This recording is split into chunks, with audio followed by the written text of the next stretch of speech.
Kjo është fare e qartë që thatë ju. Opozita e kupton shumë mirë. Por përse opozita vazhdon të sillet në këtë rreth vicios dhe nuk ndryshon forcë për të ndryshuar. Se këtë po shkojnë humje më shumë dhe do shkojnë humje prapë, po të garantojnë.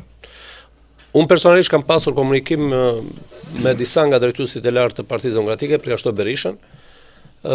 Pastaj gjithë tjerët po duash që të kalojnë në mendje llogaritë që kam komunikuar me ta. Dhe i kam pyetur pse nuk ndryshoni. Nuk e kuptoni ju që nuk do ndryshoj populli për ju.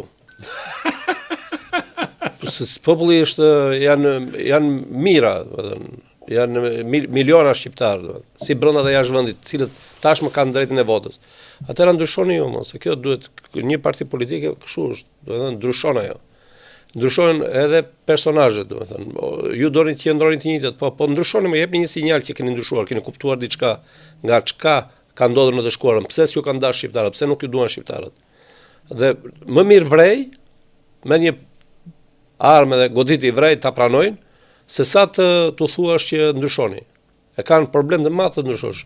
Në moment që ti u thua që ndryshoni, ata thonë ti je i Ramës.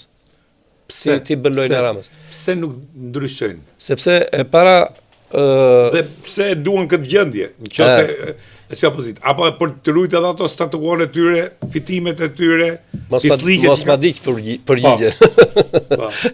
Sepse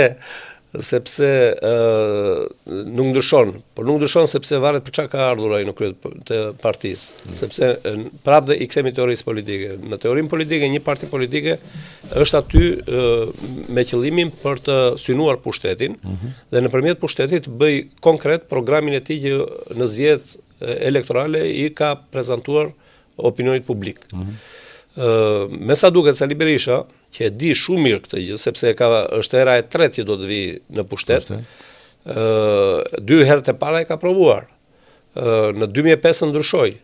Do të thënë nga periudha nga viti 2000 deri në 2005 Sali Berisha e kuroi veten e tij, në kuptimin edhe të imazhit, edhe të fjalorit. E kuroi apo degradoi pozita? Ja ta them. Jo, është tjetër aspekt ajo. Po flasim për këtë gjë për këtë. Un kam qenë brenda dhe më lart ta them, pastaj më ndryj. Po, dakor.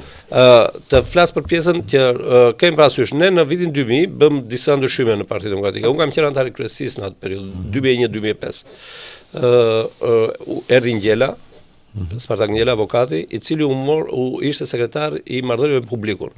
Ngjela filloi të përmirësonte të gjitha marrëdhëniet me mediat.